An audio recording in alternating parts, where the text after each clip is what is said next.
तो हेलो बच्चों, देखिए हम लोग देखेंगे आज वृत्त यानी सर्कल।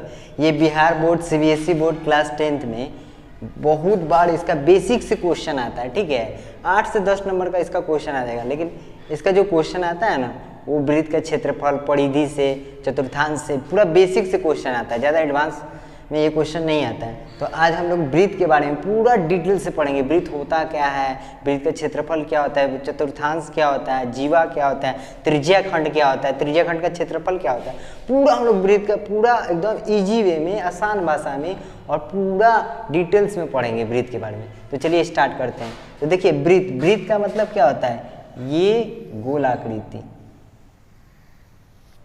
तो आप लोगों ने देखा होगा सिक्का कैसा आकृति है, कोई पूछता है तो ये कैसा आकृति है सिक्का, वो एक वृत्त है। वृत्त यानी गोल होता है। वृत्त कैसा होता है, हमारा गोल होता है, गोल आकृति है। और सिक्का कैसा होता है, वो भी गोल होता है। चूड़ी देखे होंगे जो मम्मी लोग पहनती है, वो भी किस तरह की आकृति है, वो भी क्या है आपका, वो मोटाई होता है, लेकिन उसको नेग्लेक्ट कर दिया जाता है। तो वो भी क्या है, वो भी एक वृत्त है। और सिक्का में थोड़ा सा मोटाई होता है, बट उसको नेग्लेक्ट कर दिया जाता है, तो वो भी क्या है, वृत्त है। तो ये वृत्त होता है, एकदम गोल चीज, इसको वृत्त बोलते हैं। ठीक है, तो ये आपका क्या होता है, वृत्त। ये आपका होता है वृत्त। तो वृत्त कैसी रेखा, ये कैसा आकृति है, तो ये एक 2D आकृति है। 2D आकृति है। अगर ऑब्जेक्टिव में क्वेश्चन आ जाए कि वृत्त कैसा आकृति है, 3D या 2D, तो ये 2D आकृति है। 2D आकृति का मतलब क्या होता है, जिसमें आयतन ना हो, मोटाई ना हो। ठीक है, तो ये वृत्त है। तो वृत्त कैसा आकृति है, 2D आकृति है। और कभी कभी पूछता है वृत्त कैसी रेखा है, ये कौन वृत्त जो है ये कौन सी रेखा से बनता है, तो इसको बोलते हैं वक्र रेखा है। ये किस तरह की रेखा है जी, वक्र रेखा है। वक्र का मतलब क्या होता है, टेढ़ी मेढ़ी। देखिए ये जो वृत्त है वो सीधी रेखा से नहीं बना है, टेढ़ी मेढ़ी रेखा से बना है। ठीक है, देखिए वृत्त जो होता है ना, वृत्त में एक केंद्र होता है। केंद्र का मतलब क्या होता है, एक फिक्स पॉइंट होता है। ठीक है, और यहाँ ये क्या होता है, वृत्त का केंद्र होता है। हम लोग के शरीर में भी एक केंद्र होता है, ये न्यूक्लियस जिसको बोलते हैं, और ये भी क्या है, एक केंद्र है। ये वृत्त का न्यूक्लियस है एक तरह का। तो देखिए हम लोग वृत्त का परिभाषा समझने का कोशिश करते हैं। ये शायद आप लोग कभी पढ़े नहीं होंगे, वृत्त का परिभाषा।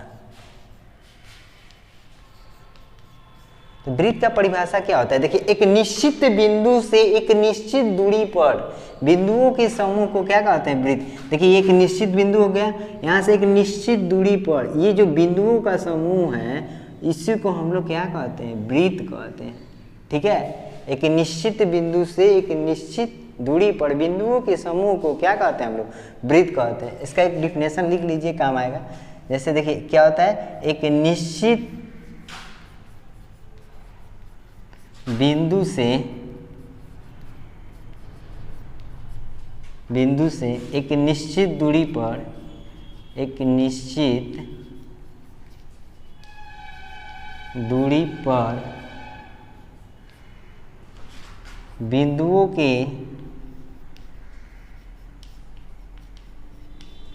बिंदुओं के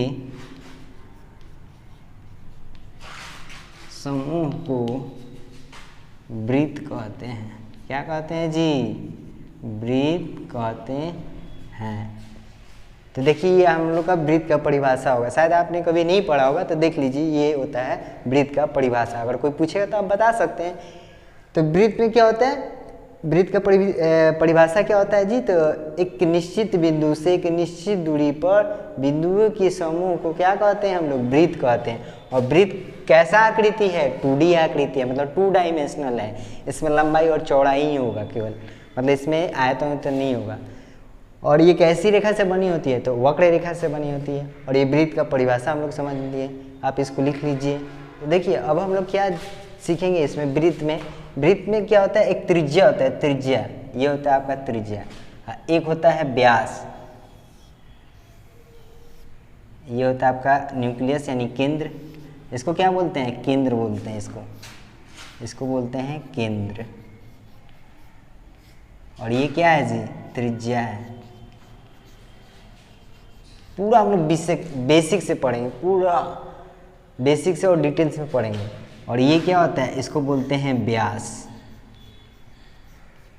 तो वृत्त में तीन चीज़ क्या होता है, एक केंद्र, केंद्र का मतलब फिक्स पॉइंट, और निश्चित दूरी मतलब त्रिज्या, और दोनों तरफ टच कर रहा है वृत्त का तो उसको बोलते हैं व्यास। और त्रिज्या को डिनोट करते हैं आर से और व्यास को डिनोट करते हैं डी से। आर माने रेडियस और डी मतलब होता है डायमीटर। तो इन दोनों में रिलेशन होता है त्रिज्या और डायमीटर में। तो जो व्यास होता है ना वो त्रिज्या का दोगुना होता है। बहुत इंपॉर्टेंट एक फॉर्मूला भी हो सकता है आपका, ठीक है। अब हम लोग समझते हैं परिधि। परिधि क्या होता है,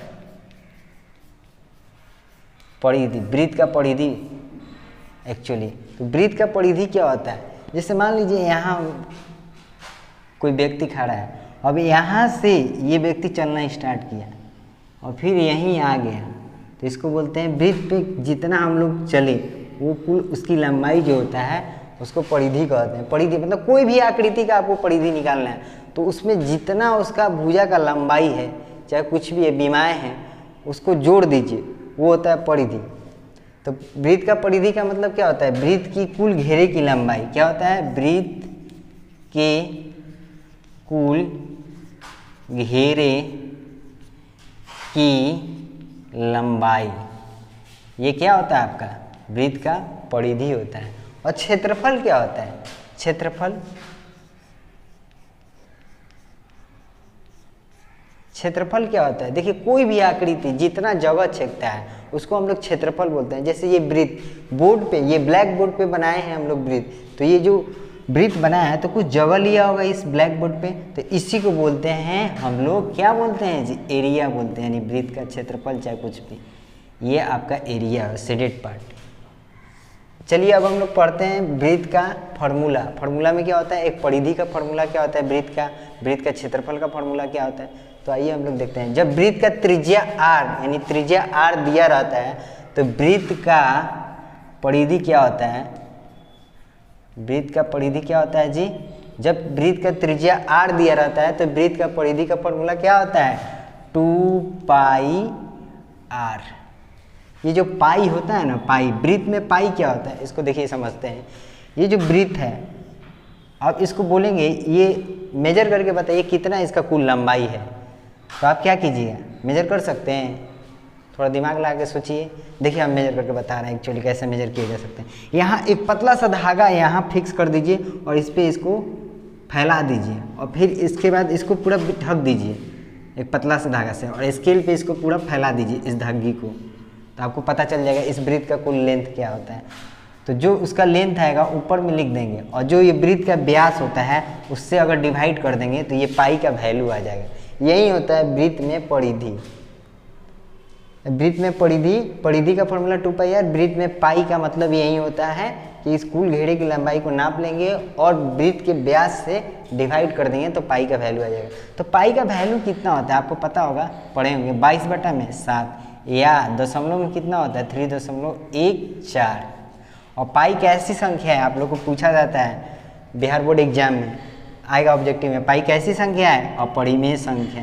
कैसी है, अपरिमेय संख्या।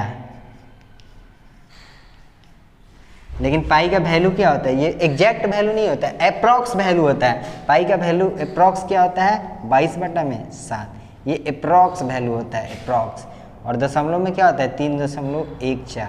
बट ये क्या है दोनों, ये होता है परिमेय संख्या। क्या होता है जी, परिमेय संख्या। पाई कैसी संख्या है तो अपरिमेय संख्या, लेकिन पाई का एग्जैक्ट वैल्यू नहीं होता है, ये पाई का अप्रॉक्स वैल्यू होता है। ये क्या होता है, परिमेय संख्या होता है। तो हम लोग जब वृत्त का त्रिज्या r रहता है तो वृत्त का परिधि क्या होता है, वृत्त का परिधि का फॉर्मूला होता है 2 पाई r। और वृत्त का क्षेत्रफल देखिए क्या होता है, वृत्त का क्षेत्रफल का फॉर्मूला, वृत्त का क्षेत्रफल क्या होता है, पाई r²। जब वृत्त का त्रिज्या r दिया रहता है तो वृत्त का परिधि का फॉर्मूला होता है 2 पाई r, और वृत्त का क्षेत्रफल का फॉर्मूला क्या होता है, पाई r²। ये अब यदि वृत्त का व्यास यानी d दिया रहता है तो वृत्त का परिधि का फॉर्मूला क्या होता है। इसी पर बिहार बोर्ड में क्वेश्चन आता है, बहुत इंपॉर्टेंट है। जब वृत्त का त्रिज्या r दिया रहता था, वृत्त का परिधि का फॉर्मूला क्या होता था 2πr। तो हम लोग जानते हैं d जो व्यास जो होता है वो त्रिज्या का क्या होता है, दोगुना होता है। क्या होता है जी, दोगुना। तो एक्चुअली हम यदि वृत्त का व्यास d है तो वृत्त का परिधि का फॉर्मूला क्या होता है, एक्चुअली हम लोग वृत्त का परिधि का फॉर्मूला क्या होता है 2πr। तो हम लोग 2r को क्या लिख सकते हैं, 2r को क्या लिख सकते हैं d, तो एक्चुअली πd। जब वृत्त का व्यास दिया रहता है तो वृत्त का परिधि का फॉर्मूला होता है πd। और वृत्त का क्षेत्रफल क्या होगा, वृत्त का क्षेत्रफल कब, जब वृत्त का व्यास d दिया रहेगा तो वृत्त का क्षेत्रफल का फॉर्मूला क्या होगा, तो देखिए d बराबर क्या होता है 2r। एक्चुअली हम लोग जानते हैं जब वृत्त का क्षेत्रफल क्या होता है, जब त्रिज्या r दिया रहता है तो πr² होता है। क्या होता है πr², बट यहाँ क्या दिया हुआ है d, तो d तो r क्या होता है, व्यास का आधा होता है। तो क्या निकाल लेंगे, पाई r बराबर कितना है d/2 इसका स्क्वायर, तो आ गया πd² बटा में 4।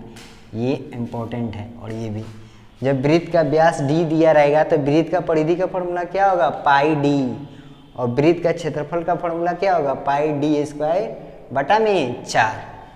तो अर्धवृत्त में हम लोग जब त्रिज्या दिया हुआ था तो फॉर्मूला क्या होता था, अर्धवृत्त का परिमिति का πr + 2r ये हुआ था।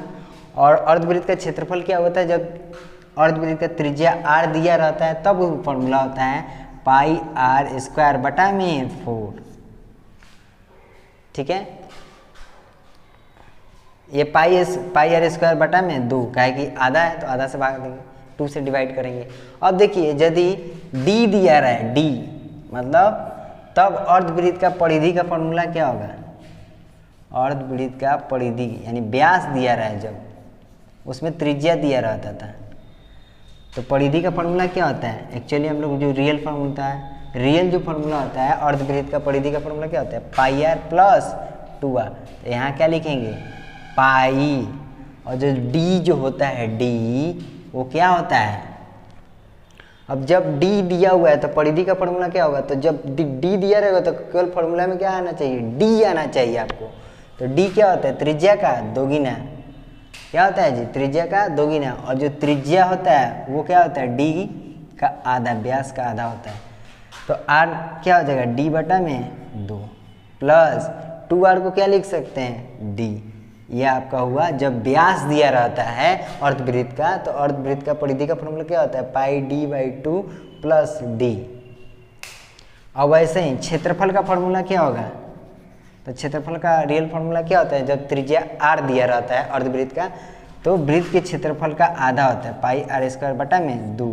बट यहाँ d दिया हुआ है, तो d दिया हुआ है तो क्या करेंगे, पाई r क्या होता है d का आधा होता है, तो d/2 का स्क्वायर बटा में 2। ये हो जाएगा πd², और ये 2 दूनी 4 और 4 नीचे आ जाएगा, 2 से मल्टीप्लाई हो जाएगा, तो πd² बटा में 8।